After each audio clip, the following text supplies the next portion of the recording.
This is the second of 5 weeks for unlocking the wisdom of the Ganges Mahamudra. On the class thing that you logged in on, there's a link for course materials. There's 3 PDFs that you can download and print.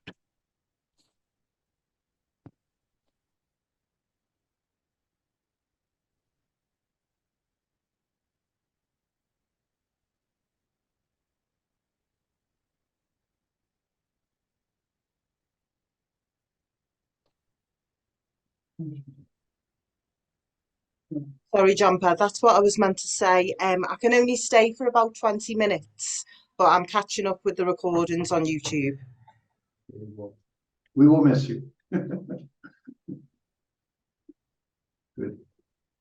Okay, well, I guess it's 10 o'clock.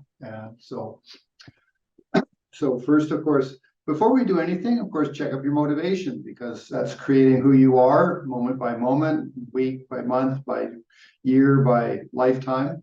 And that's what we really want to focus on, because that's how we, well, let's say, we slowly become a better person, or a more capable person. And of course, I like to think of it in terms of chemistry. For example, let's say you think, oh yes, I'd like to become enlightened. You know, that would be wonderful, more better with myself, less stress or something. There's a certain chemistry in you. Now then, bring to mind, for example, people you love, and that even actually include your pet. You know, so you bring to mind your pet, and there's a feeling of love inside of you. So, oh, you love my pet, or I love my family, or whatever. And then say, I'm attending this class for them.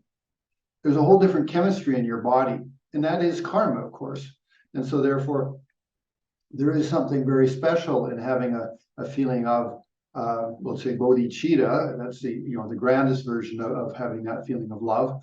But as Trita Rinpoche said, start off with family or people close to you, so you generate an authentic feeling, and then expand that to all sentient beings.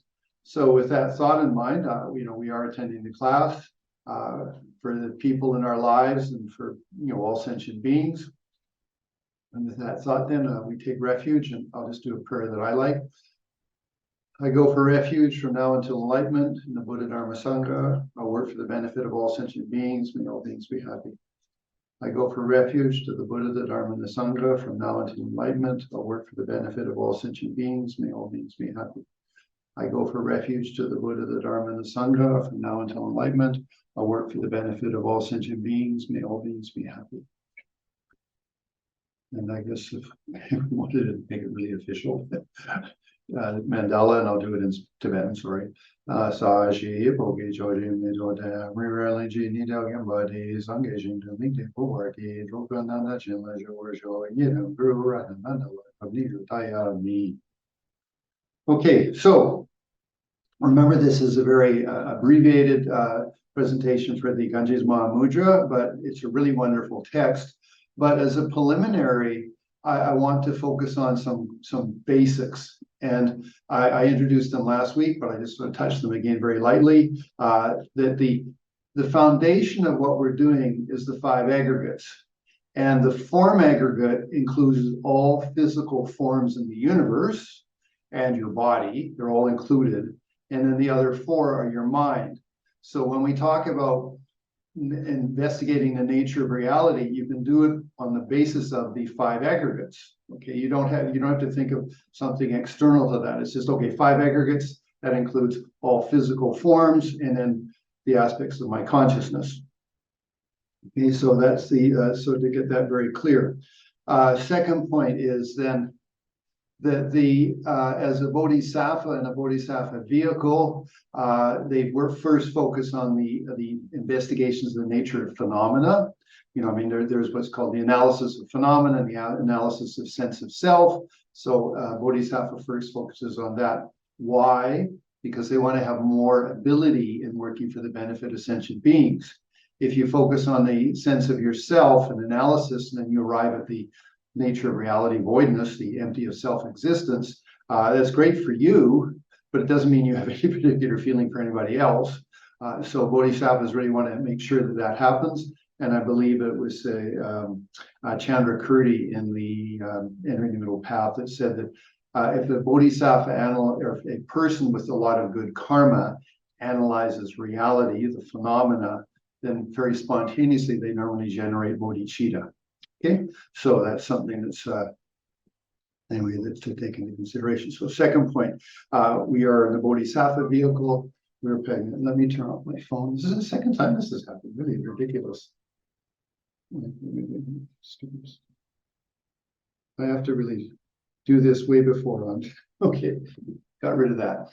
Second time. I can't believe it. I guess karma.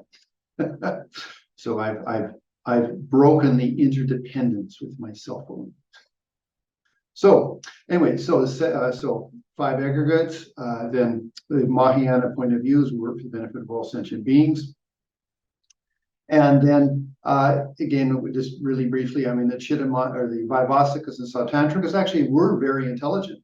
They just said the universe is a play of atoms, just atoms, and atoms are the final reality. That's the ultimate truth, is that atoms are the smallest particle that exists and such. And we in the West, we have that understanding. You know, I mean, we understand everything, just, you know, play of dynamics, electrons, and all those sorts of things. You know, I mean, it is common sense. But I mean, to think 2,500 years ago, they understood atoms. Okay, and then the Chittamatrin or Yogacharya school, mind-only school, really unbelievable. I mean, I think all great meditators will agree that the mind-only school, the world is nothing but a reflection of your mind, is an incredibly powerful tool. And it's just, I mean, look at the room around you, and what you're only seeing is a reflection of what you understand. And so if you know the objects, you understand, oh, that's a picture of my mother and my father, or that's a chair, or that's a thing. And even if there's something you don't know, you just register, you reflect it as, oh, I don't know what that is. So you see, everything is just a reflection of your mind and such. So that's a very, very powerful philosophy. Many yogis use that because it's really good. The only thing, and again, we're not, the whole object of this is not to be overly philosophical about it, analysis of time, does past time and future time apply, or things like that. We're just looking at really just a simple idea for us as meditators. So anyway, the Chittamatrin school, Yogacharya, very, very good. Really gives you are the possessor of your experience. You are the owner of how you experience things. And that's powerful. It's not like, oh, that person's ruining me, or that person's a problem. No, you're reflecting off of them. Then there's the Madhyamika, which just moves a little bit, and I think of it as a little bit more subtle, and is that the Yogacharya school says that your mind has an existence. And the Madhyamika just goes and says, no, both outer and inner phenomena are empty of independent self-existence. So they just make it that the mind also is a play of interdependence. Now, one thing that happened when I first, was in India, and this is 1971, Geshe Nawandargi was teaching in the Tibetan library with Sherpa and Kumlum Tulkul, and that was actually, there's quite a few of Gavin Curdy, Glenn Mullen, a bunch of us that were there, very originals that were there. It was really, very beginning time. And Geshe Dargi said, oh, it'll be very hard for you to understand the voidness. This is not an easy subject. And so at the time, of course, we all just said, oh, yes, that must be true. But the thing is that Geshe Dargi, and I mean, it's not a criticism, it's just in Tibet, unless you became a monk or a nun, you did not get an education. Maybe your aunt or uncle or somebody taught you how to read and write, and so you've got a little bit proficient that way. But you did not have a general public educational system. I mean, that's just, it wasn't there. If you became a monk, then of course, then you learned lots of things and you got educated, but again, in a particular tangent. And so what Geshe Nawandargi had in front of him was, I think all of us had at least 12 years of education and in multiple facets, let alone some of them had been to university for 5 or more years, like Alex Berzin or Jonathan Landau. I mean, they were all professionally well educated. So their brains had been exercised. And that's the point is that, well, one thing with education is, what does it do to us? It makes us think. And we have to think about things. We have to think about science, we have to think about math, we have to think about English and grammar and all those different things. And think of it again, come back to, for example, if you're in Tibet and you're, a regular Tibetan person, you're either a farmer or maybe you're a business person or something like that. you're not challenged to think about things. I mean, I'm not generalizing. But my point was that Geshe Dargi did not understand that we were all well educated. Now, he did to some extent, but not to the degree. And I say that simply because understanding the voidness isn't that complicated if it's done well. We are well educated. So on the basis of that, then, the next thing I introduced for you was the idea that, then fourth point, I guess, is relative perspective, ultimate perspective. Okay, if we follow Nagarjuna's philosophy, he says that if you understand interdependence, you understand the nature of reality. And if you understand the nature of reality, the voidness, you understand interdependence. They are not contradictory. And we're going to bring that up in a few seconds in one of the verses of the Lama Chopa Guru Puja. So, in regards to this, then, we're still focused a lot on relative perspective because it is not contradictory to the ultimate perspective. In fact, the better you understand relative perspective, the better you'll understand ultimate perspective. Okay, they work together very well. Okay, so the example traditionally in analysis of phenomena, remember, because we're in the Bodhisattva vehicle, is to sort of see that things are not independently self-existent, that they're merely labeled. We're primarily in the Madhyamika point of view, okay? And so therefore, I merely suggested that as Westerners, and with our education of just the way things work, that relying on the atmosphere and our body was a really good basis for that. Okay, because traditionally it's a chariot, and it's a chariot, the wheel is the chariot, the I don't know, whatever other part of the chariot or the car you want to identify. Okay, and that's you do appreciate, you come to that car is merely a mental label, and any of the other components you do again just mentally label on a play of interdependence. But to have a more, let's say, a less intellectual effect is that you take your body right now and you are immersed in the atmosphere. It literally is touching you on every part of your body, whether it's your feet, your arms, your thighs, your stomach. We are like a fish immersed in water. And so just bring that to mind. Like I'm right now immersed in a big tank of water. Okay, but it's the medium is thin, it's atmosphere. Okay, so that, and again, you can even apply it to then the temperature of the atmosphere I'm immersed in, the humidity, or whatever else you want to apply. But the second thing, so that's immersion. The second thing is penetration, though. With literally every breath we take, we are penetrated to a cellular level. I mean, and then it's just the incredible magic of the human body. But take a breath, and then my lungs know what to do with that, and they take the oxygen out and get rid of the bad airs and whatever else, and then they pull it into the blood and mix it with the blood, and then that gets pumped to the heart and it feeds the heart to make it stay alive so you don't have a stroke, and then it goes all through your body, and literally every organ and even your skin is continually fed by the oxygen you breathe. In fact, I think it's like within one breath, I believe it's something like 30 seconds, that oxygen has met your toe. Isn't it incredible? I mean, again, you can look up science on some of this stuff if you want. I'm sure Google has all sorts of information. But the point is, okay, so just sitting there, again, I'm immersed, and I'm penetrated. And you just breathe, okay? And so that's basic mindfulness. But now you're applying a wisdom to that. And that then is relative perspective. I am completely interdependent with the atmosphere. And again, if we look at the traditional sort of approach, I mean, if you talk about wisdoms, everything, and again, everything is impermanent. Okay, yeah, we all understand that everything is always changing, but it's not arbitrary. It's changing due to a continuity of causes and circumstances. Okay, that's a wisdom. That within that continuity of impermanence and continuity of causes and circumstances, everything is interdependent, and then we could say everything is empty of self-existence. So those are the 4 steps of a wisdom consciousness. So just sitting there, everything is impermanent, that makes you wise. Or as Lama Yeshe's described it, he said that what is wisdom? Wisdom, well, the example is wisdom keeps you cool. Okay, it stops the heat of anger or the intensity of passion. Everything's impermanent. Now, that could be made extreme, of course, like nothing's important, but no, it's just things are always changing. Your mind stays cool with that, calm with that. That if something's happening, it has causes and circumstances.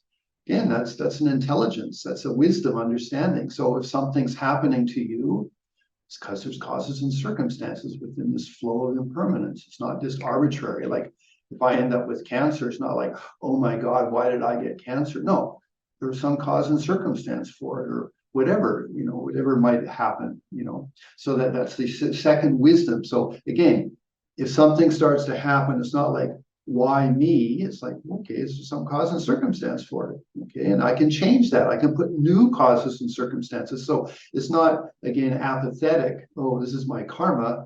So okay, I can be dynamic and change things. That's a wisdom understanding.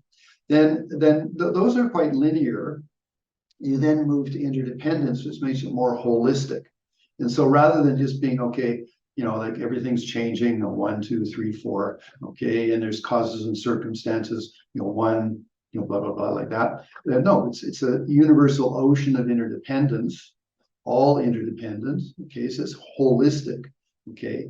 So again, that's a wisdom understanding. Now, it relies on the previous two very much, but the thing is, okay, I'm sitting in this room and like I said, I'm immersed and penetrated by the atmosphere. With every breath I take, I can have an appreciation of that. You could say that the reality of me sitting here breathing and being immersed and penetrated and such like that, that then we bring our intelligence and we bring them together, okay? And that becomes a wisdom consciousness, correct understanding of how I exist, okay?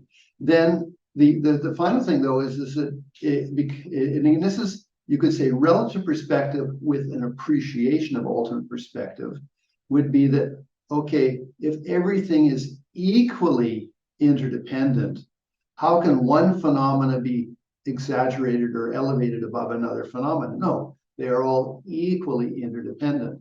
So therefore they are empty of self-existence. And so that becomes the fourth wisdom. You can say fourth wisdom, empty of self-existence. The ultimate perspective, open like the space of the sky, which we'll discuss a little later, or relative perspective, a universal ocean of interdependence. And that's universal again. And I mean, how you say we have what is it, the newest telescope, not just the Hubble one, and I can't remember the name of the other guy, the Alex Fraser telescope or something like that, that it sees, I think millions of light years into the space and time. And that's really intriguing. I mean, actually, there's something really beautiful that the Buddha said. He said that, and it comes in many of the sutras. For example, in the Diamond Cutter Sutra, it says like, as many grains of sand there are in the river Ganges, there are world systems with sentient beings in this world. Buddha Shakyamuni said that, and then of course in different sutras it's used in different ways. But I mean, how many grains of sand must be in the Ganges River? Okay, and now we have these huge telescopes. And the universe is huge. I mean, there's not just, there's billions of galaxies, which then have billions of solar systems within them. They're like, whoa, so we are in a universal ocean of interdependence. Again, we have the luxury of having a knowledge base of that, compared to, for example, I mean, in India, 2,000 years ago, the world was flat. Mount Meru was the center and the sun had moved around Mount Meru. Like those, okay. Well, we have a science is very beneficial. Even the Dalai Lama says that the analysis of science is very beneficial to our Buddhist practice. Anyway, so coming back to the thing is that then we are in a universal ocean of interdependence, third level of wisdom, and then finally, okay, everything is empty, open like the space of the sky, because it's all equally interdependent. But that is an ultimate perspective of reality, open like space of the sky. Relative perspective, universal ocean of interdependence, okay? And again, we understand that, we've got the planet Earth going around the sun. I mean, it's now becoming for us, most of us in the northern hemisphere, it's getting cold. Why? Because the position of the sun is changing, Earth is changing to the sun. But, we all know this, we understand this. So we are well educated, and understanding interdependence is not that complicated. And then, again, with quantum mechanics, I mean, we have Matthew Ricard and those great people like that who are doing really good presentations. I mean, there's anyway, Buddhist philosophy, the lotus and the quantum mechanic or whatever. Lots of good reading there. So bottom line is that we are on a relative perspective of the nature of reality. I am immersed and penetrated in the ocean of, well, the atmosphere, but that's just an object. Now, what's intriguing is that if you look at the psychological benefit of that, is that if you do that regularly, like that you allow yourself, you bring to mind, and again, this is an approach to understanding reality. It's important to put it in that perspective. Okay, we're not talking, we have more refined details, but on a relative way of just helping us approach, we put our mind to the atmosphere, and then you have the reflection of I'm immersed in this and I'm penetrated in on this. Okay, so it comes quite easily or naturally within you an appreciation of I'm not independently existent. It's a fairly easy one to think. Now that when you're in situations and you bring to mind that I'm immersed in an ocean of atmosphere or interdependence or such like that, because your mind moves to an object that's not sense of self, it gives you maybe a perspective on your sense of self. It helps you be more flexible and adaptable, which is what a bodhisattva is. They try to be more adaptable and flexible in helping sentient beings. And there are so many weird and crazy sentient beings out there that, I mean, bodhisattvas have to be unbelievably adaptable to help all these different sentient beings. So, point then, that we bring to mind, or we let our mind touch atmosphere, and then the inclusion and the penetration arise into mind quite naturally, and you're in a much more of a wisdom state of consciousness. Okay. Now, why I'm putting emphasis to this is because it builds a foundation to move into an ultimate perspective. And again, we're going to have 6 examples from the Ganges Mahamudra that we're going to talk about. And in those 6 examples, they're basically going to let's say, establish this, okay, or verify the analysis of reality. And again, Mahamudra is a meditative text, okay? But if we do it in the manner that I've just described it as sort of a Western person, well-educated, maybe it's a lot easier for us to digest, okay? So as you continue to listen, and this is what's intriguing is that, okay, you've touched that you're in the atmosphere, you're immersed. I mean, it's 100%. Every cell of my skin is needing to participate with the air in this room, or otherwise it would die, or I would die, or whatever. Okay, so that's a reality. Okay, so you bring that to mind, and then all you have to say is, well, I'm hearing Jhampa's voice because I'm interdependent. And then I mean, you can even move it to saying, well, and I understand what he's saying because when I was brought up, I was, my mother tongue potentially was English, and my mom and dad helped me learn language and things like that. All this vast ocean of interdependence, it's just incredible. Like, wow, I mean, it gives you goosebumps if you get it right, like, oh, okay. Now, one other small comment is that we can have what's called disengaging Buddhism and engaging Buddhism. And this is just some points, but a Hinayana approach is a disengaging Buddhism. You disengage from samsara and you gain liberation. So you disengage, so to speak. It's a word. Engaging Buddhism is the Mahayana, the Bodhisattva vehicle. So although you do disengage from your samsara, you engage because you are interdependent. May I be of benefit to sentient beings. So it's an engaged state of consciousness, of course, with the correct appreciation of reality. So in regards to the, I said it's like if you look at reality and you get a bit of some sort of a thrill with saying, wow, I'm interdependent, the component that you should add to that is that then, may I be of benefit? I am interdependent. Well, may I be of benefit? And the example could be is that just as and what's sort of intriguing is if you took a stick of incense and you light it, the incense doesn't have to think about I'm going to go to the north or the south or the east or the west, or I'm going to do something. The incense just has to be incense, and it will make the room slowly, by interdependence or whatever, smell nice.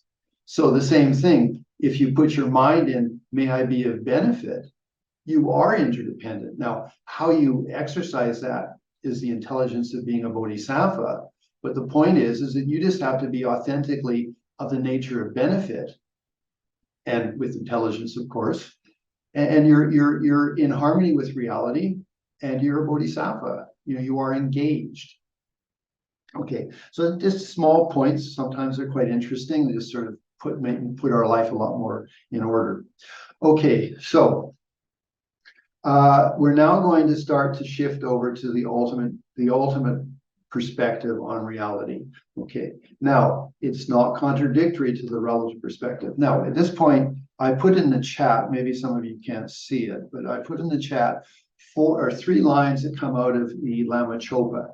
And although I'm not yet into the Ganges Mahamudra, I want to put a really good foundation on our basic Buddhist practice. Most of us, I guess, are Gelupa with Lama Zopa Rinpoche, but it really doesn't matter whether you're Nyingma, Kagyu, Gelu, Sakya, or whatever, Bon even. The thing is that we have our particular philosophy. So I'd like to put a little bit of emphasis to Lama Tsongkhapa. And again, this is from Losang Choki Gelton, who wrote the Lama Chopa. And so it's the 3 verses. It's in the chat. Again, well, it should be there and things. So the first is, we seek your blessings to complete the perfection of wisdom. So I'm sorry, in Lama Chopa, there's the generation of the field of merit, then the accumulation of merit off of that, then the receiving of the body, speech, and mind blessings of the gurus, and then there's the graduated path to enlightenment. And in the graduated path to enlightenment, in the Lama Chopa, it comes to the 6 perfections. And then the 6 perfections, we're now on first the perfection of wisdom, and then 2 second verses that Losang Choki Gelson put together with that. We seek your blessings to complete the perfection of wisdom through the space-like yoga of single-minded placement on the ultimate truth, conjoined with the ecstasy and great bliss induced by the discriminating wisdom of suchness, analyzing suchness. Now, just a quick comment to say that the ultimate point of view, remember that if everything is equally interdependent, nothing is a little more interdependent, nothing is a little less interdependent, everything is equally interdependent, then if you touch that, an example could be is like everything became one color. Now, you are focused on the nature of reality. So you have to drop individual items, okay? You can take any individual item, the computer screen in front of you, but you're looking at its nature. And in this case, you're looking at its ultimate perspective, its nature, empty of any self-existence. It's involved in a universal ocean of interdependence, where everything is equally empty of independent self-existence, and everything became one color. And so you can't see any one phenomena. It's just all one color. Now, in the teaching, in space-like, again, we're going to do a lot more details on this later, but it's just basically open like the space of the sky, clear light, okay, not any colored light, just clear light, okay, and your mind rests in that. So that's the space-like yoga of single-minded placement on the ultimate truth, the ultimate nature of reality, conjoined with ecstasy. Okay, that's maybe a little bit harder, but okay. So that's the first verse of the first verse we touch on. Okay, space-like. Then it comes to relative point of view. We seek your blessings to perfect the samadhi of illusions by realizing how all external and internal phenomena. Now that's a Madhyamika philosophy, because remember in the Chittamantra or Yogacarya school, external phenomena are false, but the mind has truth. In the Madhyamika philosophy, external and internal phenomena equally are empty of independent self-existence, okay? So all external and internal phenomena lack true existence, yet still appear like a mirage, a dream, an image of a moon in a lake. Now, the traditional example would be that in Tibet would be, or in India even, a magician, due to smoke and mirrors and mantra, is able to produce the image of an elephant. And although the elephant's not really there, it looks like it really is. Well, all we have to do is to go to a 3D movie. It's just incredibly good. I mean, we're so lucky that we have these things, you know. So, you know, you have your special glasses you put on and you're sitting there. And I went to one where they were doing with sharks. And it was really thrilling because, you know, I mean, you have your glasses on and this shark, you know, boom, boom, boom, boom, boom, boom, comes out and literally swims above the crown of your head and goes back in. And it's like you really get goosebumps on that one. Okay. Okay. So you have that, and then you just lift up the glasses and there's no shark there. But you put the glasses back on and the illusion really is real. It's really like gives you sensations. Or you get those ones where like you're there's one that's I think it's even if you have one of those what do you go those virtual reality lens things, and you do one with someone climbing a mountain. Oh, I can't watch it. It makes me ill. But again, you know, you have those on, you lift them up and no, there's nothing here, you know. Okay, so we exaggerate phenomena to be more real than what they really are. So they are no different than a 3D movie image. Okay, now that one we can go to a movie theater and we can experience that. So it's not something that's beyond having a physical, visceral experience of. Okay, but it doesn't mean that's the illusion is not it's not a something. No, it relies on causes and circumstances. Me sitting in this room rely on causes and circumstances. So that's where you have to understand, or where it's good to appreciate that understanding the voidness is not a nihilistic point of view. Nothing exists. It's rather this really good appreciation of a vast ocean of universal interdependence, and everything is open, empty of any independent self-existence. So it is a play, well, it's impermanent. It has continuities of causes and circumstances. It's all interdependent, but it's empty of any independent self-existence. Okay, so like that, then you have the okay, it's like a mirage. Okay, it's like a 3D movie dream.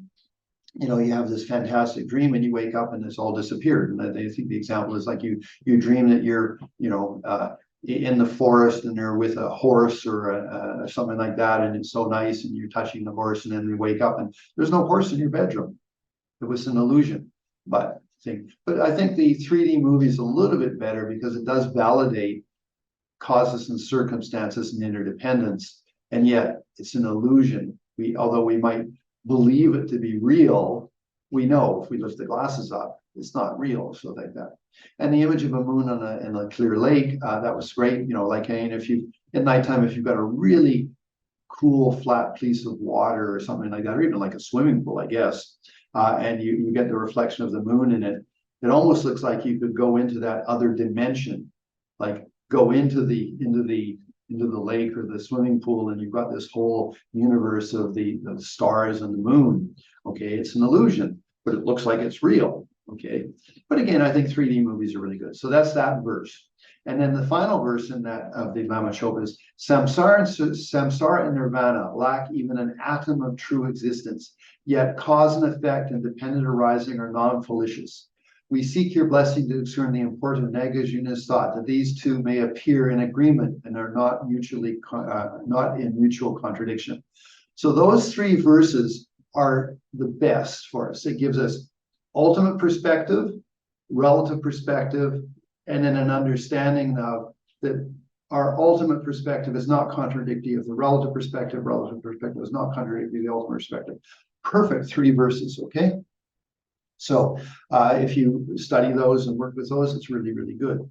Now, let's come back to, again, these are preliminary classes for the Ganges Mahamudra, which most likely will start next week. Okay, so we have 6 examples in the Ganges Mahamudra in the first part of the text. Okay, and we will talk about those. But to arrive at that, so I've talked a lot about relative perspective. I'm in an ocean of interdependence. I'm immersed. I'm penetrated. I like to add, let's see, 5 things. Okay, this is totally a Jhampa thing. Okay, so we have that things are impermanent. We have continuities of causes and circumstances. We have everything is interdependent. Then I just like to say everything is open, empty of self-existence. It just helps my mind a little bit.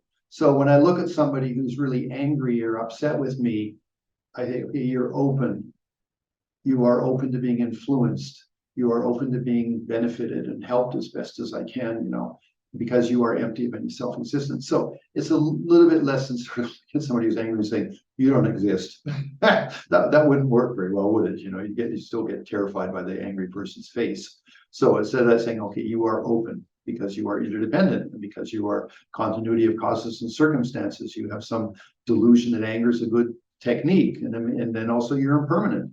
So because you're impermanent, I don't need to get upset because things will change. You have dynamics why you got angry and why you're, frothing at the mouth and stuff like that. Okay, because you are interdependent and because you are open, then you are empty of any self-existence. Okay, so just those five. Again, I just added one. They really help you become flexible in our life. Because remember, we are Mahayana Bodhisattvas. It's not just self-liberation. Maybe we be of benefit. So we've covered that really well. Now, again, so we're in a universal ocean of interdependence, okay? And now we're going to just shift to an ultimate perspective of that, okay, if everything has the nature of being interdependent. Okay, so your mind touches the nature, everything is interdependent. That's like one color, okay? Everything becomes that one color, then you can't see anything anymore because it's all just white. It's all just thing. But that's a color, so make it clear light. So here's a couple of examples to help you sort of get an idea on this one.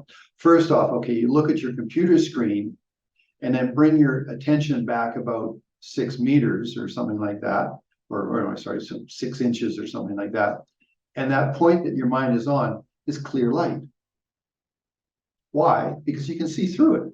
Okay. Now, it might be yellow light because of the light bulb or clear light or whatever, or cold light. I mean, there's different types of light bulbs we have. But bottom line is, clear light is that it doesn't obstruct you seeing something. It's just something to put into your mind a little bit. Okay. Clear light.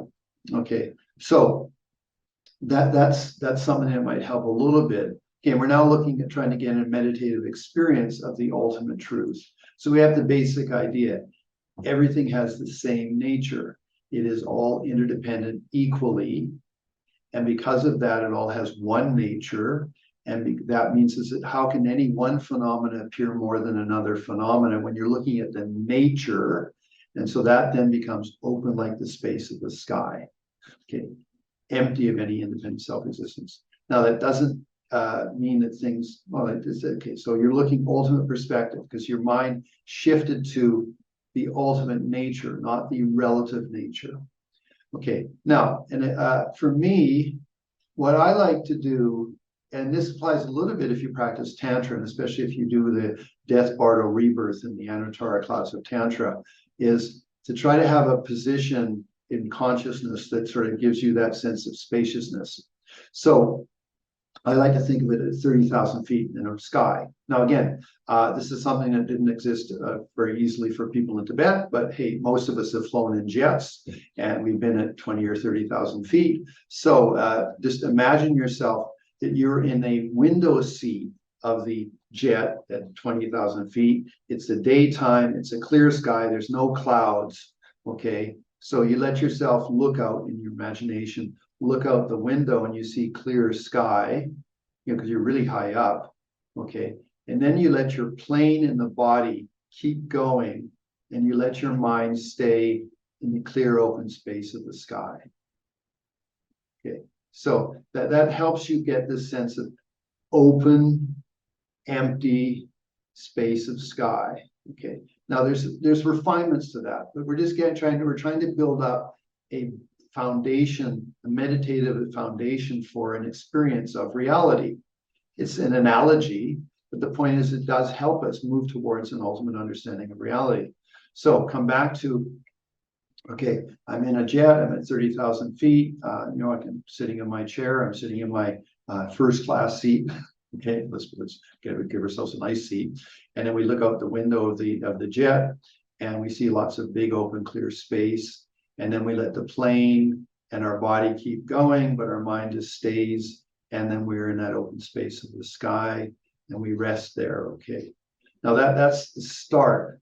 of where you can say, okay, complete openness, like space of sky.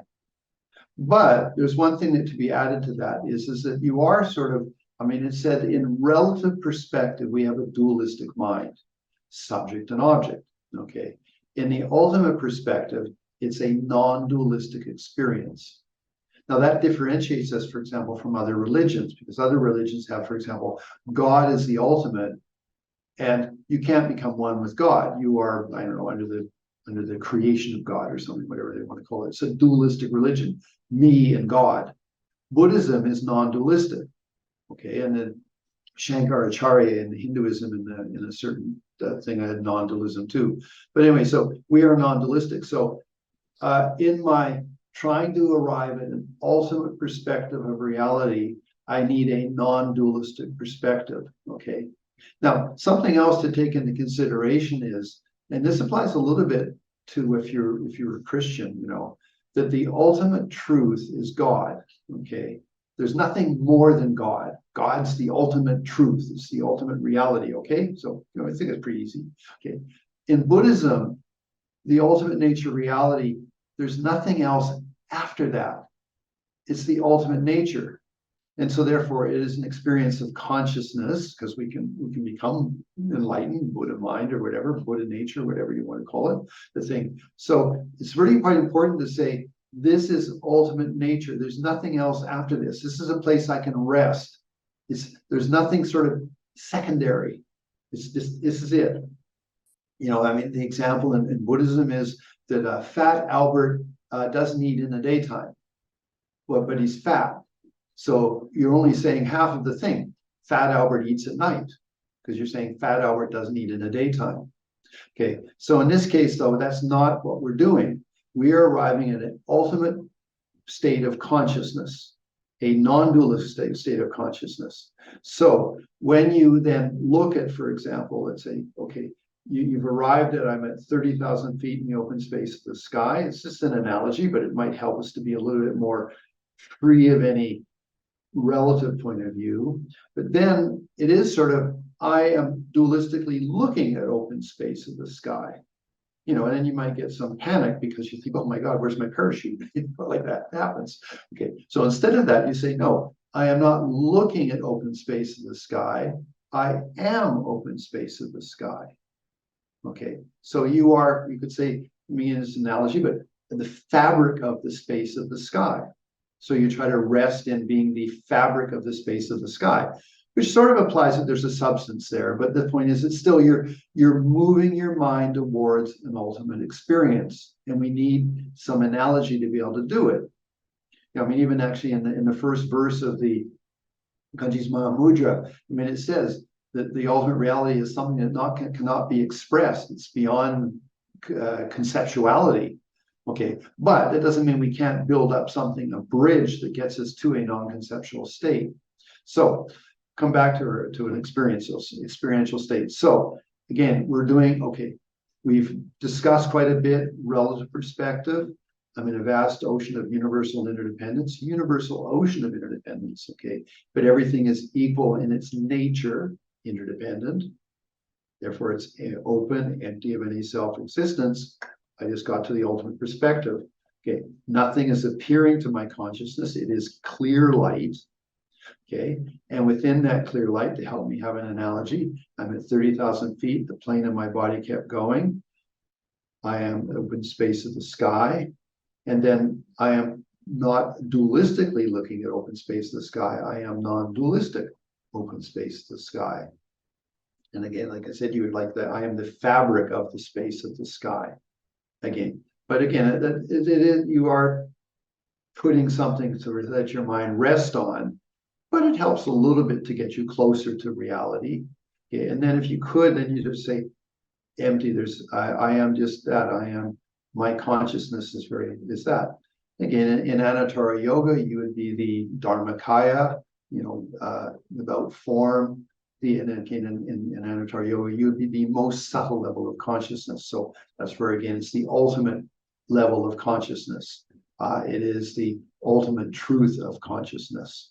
But again, that's in Tantra. So if you don't have those initiations, it doesn't mean you can't still do this. It's just understand or appreciate, okay, I am that open fabric space of the sky. Okay. So there you have then ultimate perspective on the nature of reality, that I touched the nature of the universal phenomena, and they were all equally interdependent. And when I touched their nature, everything evaporated, and I arrived at open space of the sky. Okay. And then within open space of the sky, I am not the observer of open space of the sky. I am open space of the sky. I am empty of any independent self-existence. Okay.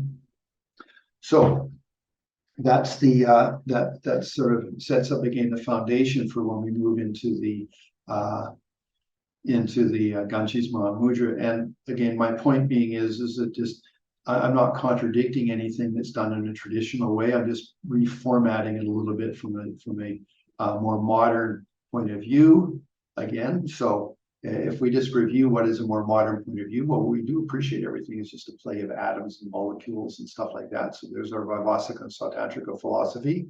We can certainly appreciate that I'm only living in a projection of my mind. Everything is just a reflection of my mind. That's pretty easy to get to. I mean, again, I mean, like, as I said in the first class, I mean, fall in love with somebody. You're just falling in love with the projection.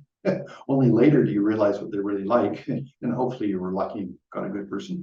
Okay, but anyway, so there's the only reflection of my mind. But then that says that external phenomena are not truths; they're false.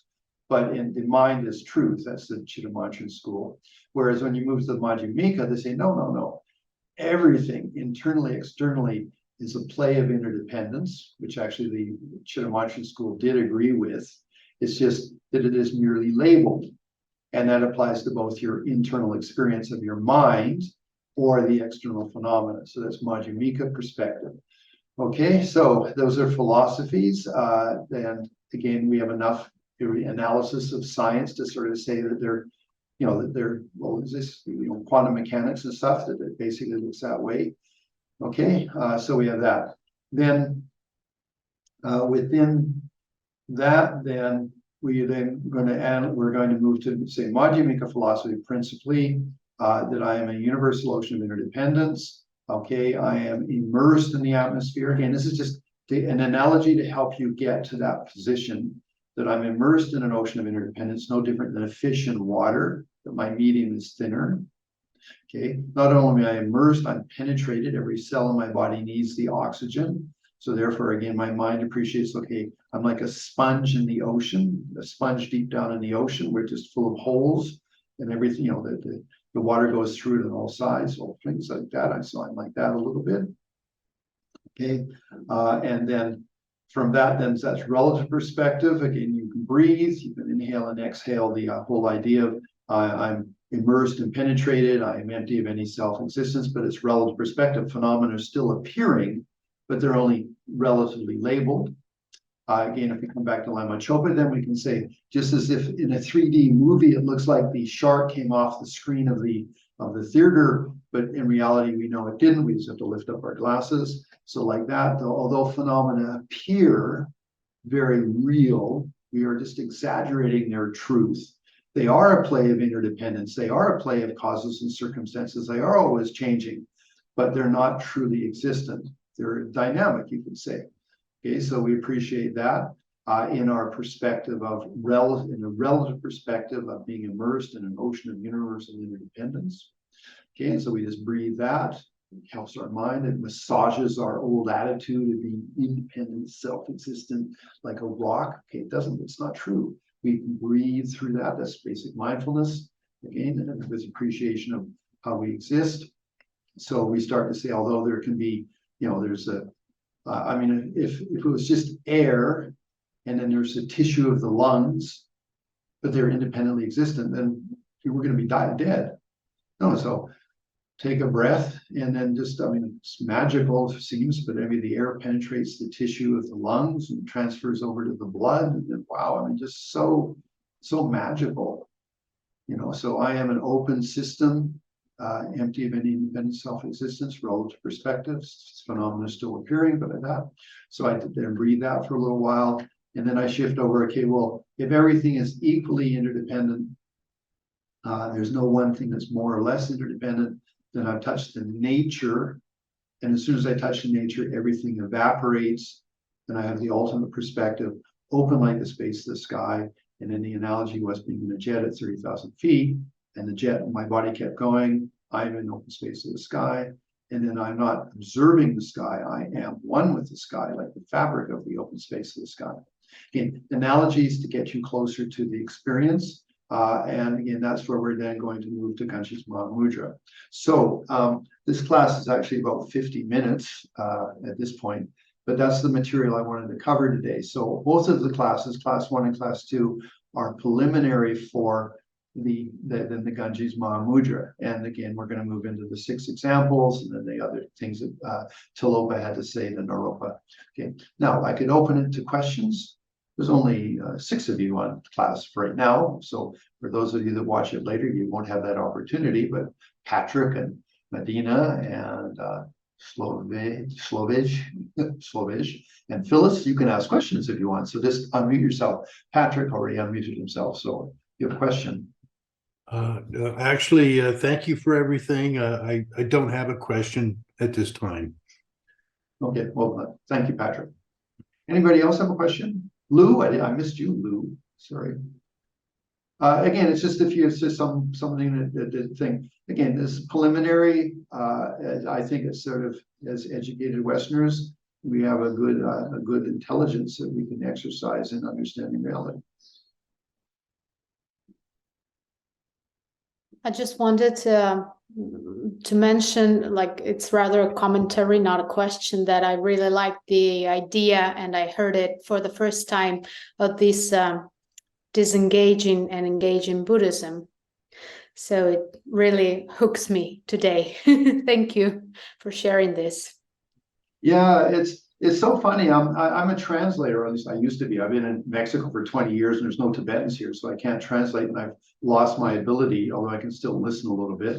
But one time I was translating for Geshe Tashi Namgyal, who's a Sakyapa Lama, and you know, this is I can't remember the detail exactly, but it's something like I said. You know, he said, okay, no, someone asked a question, and the question would be something like, the cat is black. So I turned to Geshe Tashi and I said, you know, in Tibetan, I said that the gato is, or that's in Spanish, sorry. Okay, the cat is black, okay? And he looked at me and then he started talking about something else. And I said, okay, no. So I went back and I said, no, okay. Again, and I very clearly translated the word for word. And again, Lama Tashi didn't get it. So I said, at a certain point then, because we tried it for about 3 times, that then I just said, okay, and I said, I rephrased the question, and then the answer came right. So, okay. And then I realized that he didn't have that concept. Now, it might sound funny that you can't have a concept of something, but in his language, the way I said it, there was no concept for it. Now, the best example I have that is, for example, I went to Fiji back in the 1990s, okay? And then for the Fijian culture, there's no self-ownership. They live in a village and everybody owns everything. So for example, I could show up at Patrick's house, you know, in Fijian society and sleep on his couch. And Patrick would have no concept that I was violating his personal space. You have to understand, there's no concept for them that you have personal space. And I could go in his clothes closet and take a shirt. You know, I mean, it's almost inconceivable for us, but in Fijian society, that's the way it is. And so it's said that when, for example, Fijians get involved in a capitalistic system and open a store, that the Fijians from their village will come in and just take things off the shelf and walk out the door because it's part of their culture. Okay, so why I'm saying all of this is that there are some things that are in culture which just do not translate or not appreciated or understood. Whereas in our culture, we have certain things that we say and we get it because it's part of our culture. Now, I can't really come up with specific examples, but the point being is that there are things that are within our cultural understanding which will work very well in, for example, in analyzing reality, because we have the cultural format for it. Whereas for a Tibetan, it wouldn't have been so easy for that, or for someone in India 2,000 years ago. Okay, so it's just a side commentary about it. So yes, engaging and disengaging Buddhism, we get it right away. Whereas maybe in the Tibetan language, I wouldn't even know what you'd say in that. But it's, anyway, for us, we get it. We go, oh, okay, I understand. So we are engaged Buddhists, and I like that. Sort of like when you engage first gear in your car, you know what you've done. Okay. Anyway, so I guess that's good. So we're at 55 minutes. So great.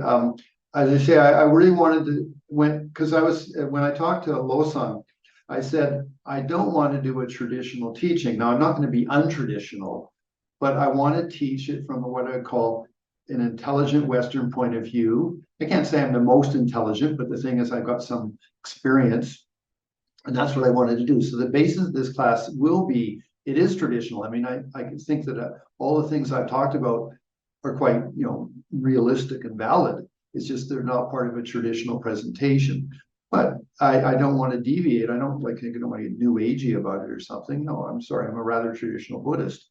But it is good to go and exercise our imagination. So for example, the 3D movie is a perfect example of that we exaggerate an illusion and make it real.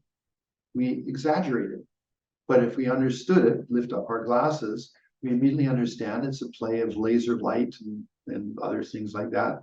It's a causes and circumstances are creating the image. But we don't believe that really there's a shark swimming in the theater.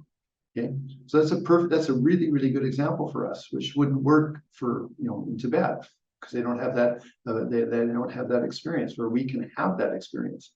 Okay, so that's all. Just chit chat that. So that concludes today. But again, because we are accumulating karma, because we participated, let's dedicate it. And so, if you think of it in terms of that, that I made the time this morning, whether I drove in my car to get to where my computer was or whatever, I took that effort and energy. So I dedicate that, and then the participation in the class and everything, and I dedicate all of that to having a more enlightened life. And that is my offering for the benefit of all. In many ways, you can think of it, your dedication is the accumulation of something that you've accomplished, an activity, and then you give it away, which is for the benefit of all. It's a nice way to think about it. So that concludes class. Thank you very much, Lou and Patrick and Medina and Phyllis and such. Big hugs, take good care. And next week we will actually get to Ganges Mahamudra. But the 6 examples will work really well with everything we've just done.